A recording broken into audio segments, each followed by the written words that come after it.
Hi friends, எல்லோரும் எப்படி நல்லா இருக்கீங்களா?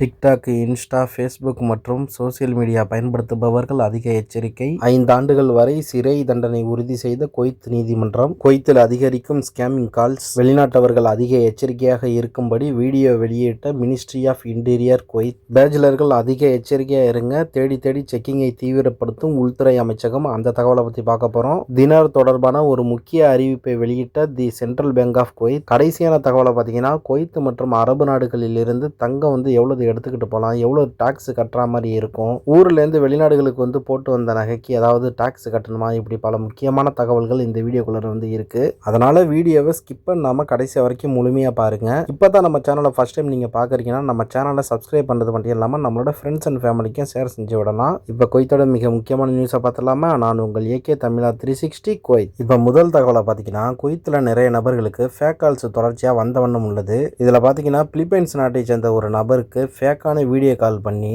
அவருடைய சிவில் ஐடி மற்றும் அக்கௌண்ட் டீட்டெயில்ஸை கேட்கக்கூடிய அந்த வீடியோவை மினிஸ்ட்ரி ஆஃப் இன்டீரியர் தற்போது சோசியல் மீடியால விழிப்புணர்வுக்காக பதிவேற்றம் செஞ்சிருக்காங்க.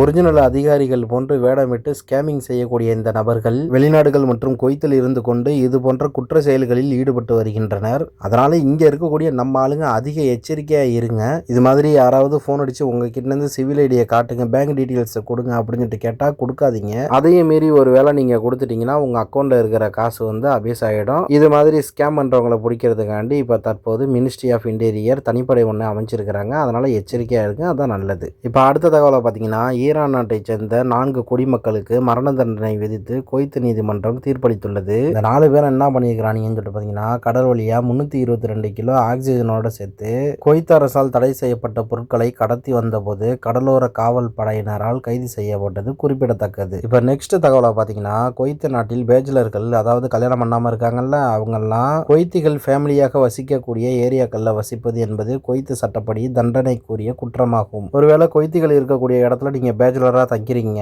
இல்லைன்னா அவங்களே உங்களுக்கு வீடு வாடகைக்கு கொடுத்துருக்குறாங்கன்னா ஃபைன் மட்டும் இல்லாமல் சிறை தண்டனை கிடைக்கிறதுக்கு அதிக வாய்ப்பு இருக்கு. அதனால எச்சரிக்கையாக இருந்துக்குங்க.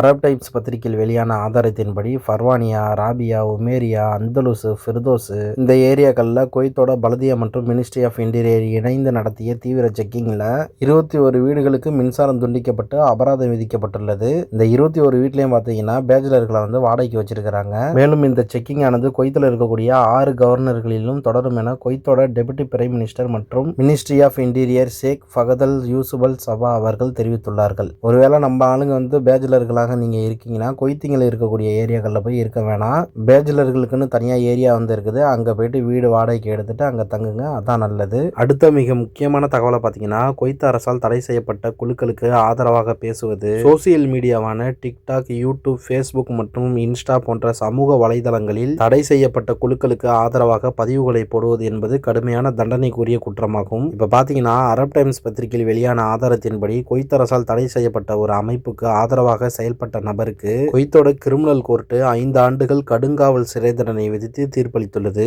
அதனால குவைத்தில் இருக்கக்கூடிய நம்ம ஆளுங்க குவைத்தோட ரூல்ஸ் அண்ட் ரெகுலேஷனை கரெக்டாக ஃபாலோ பண்ணி நடங்க. அப்பதான் நம்மளுக்கு எந்த ஒரு பிரச்சனையும் வராது. அதுபோல பார்த்தீங்கன்னா, குவைத்தோட அமீர், அமைச்சர்கள், குவைத்தோட சட்டம் இவற்றுக்கு எதிராக பேசுவது, செயல்படுவது தண்டனைக்குரிய குற்றம். அதனால யாரையும் அவதூறாக பேசி சோசியல் மீடியாவில் பதிவிறக்கம் செஞ்சிடாதீங்க. பிறகு தண்டனைகள் ரொம்ப கடுமையானதாக இருக்கும். அதனால இங்கே இருக்கக்கூடிய நம்ம ஆளுங்களுக்கு இந்த பதிவை அதிகமாக ஷேர் செஞ்சு விடுங்க, தெரிஞ்சுக்கிட்டோம். இப்போ அடுத்த தகவலை பார்த்தீங்கன்னா, தங்கத்தோட மதிப்பு உலக அளவில் அதிகரித்து வருவதால் தங்கத்தை வைத்து சம்பாதிக்கும் கும்பலும் அதிகரித்து விட்டது. குறிப்பாக சொல்லப்போனால் இந்த குவைத், சவுதி அரேபியா, துபாய் ஆகிய அரபு நாடுகளிலிருந்து இந்தியாவிற்கு தங்கத்தை கடத்தும் கும்பலும் அதிகரித்துள்ளது. அரப் டைம்ஸ் பத்திரிகையில் வெளியான தகவலின்படி சில தினங்களுக்கு முன்பு துபாயிலிருந்து ஏர் இந்தியா விமானம் மூலம் டெல்லி இந்திரா காந்தி விமான நிலையத்திற்கு வந்த ஒரு நபர் 170 கிராம் தங்க கட்டிகளை கடத்தி வந்துள்ளார். அந்த ஆளு கடத்திட்டு வந்த தங்கத்தோட இந்திய ரூபாயோட மதிப்பை பார்த்தீங்கன்னா 20 லட்சம் இருக்கும்னு சொல்லப்படுது. இந்திய கஸ்டம்ஸோட ரூல்ஸ் படி பார்த்தீங்கன்னா, ஆண்கள் 10 கிராம் தங்கம் கொண்டு வரலாம், பெண்கள் 20 கிராம் தங்கம் கொண்டு வரலாம். ஒருவேளை தங்கம் நீங்க அதிகமாக கொண்டு வரீங்கன்னா அதுக்கு எக்ஸ்ட்ரா டாக்ஸ் பே பண்ற மாதிரி வரும். ஊருக்கு போன ஒரு சிலர் சொல்லுவாங்க, நான் 5 பவுன் கொண்டு போனேன், 10 பவுன் கொண்டு போனேன், கஸ்டம்ஸ்ல என்னை பிடிக்கல, செக் பண்ணல, நான் டாக்ஸ் கட்டல அப்படின்னு சொல்லிட்டு.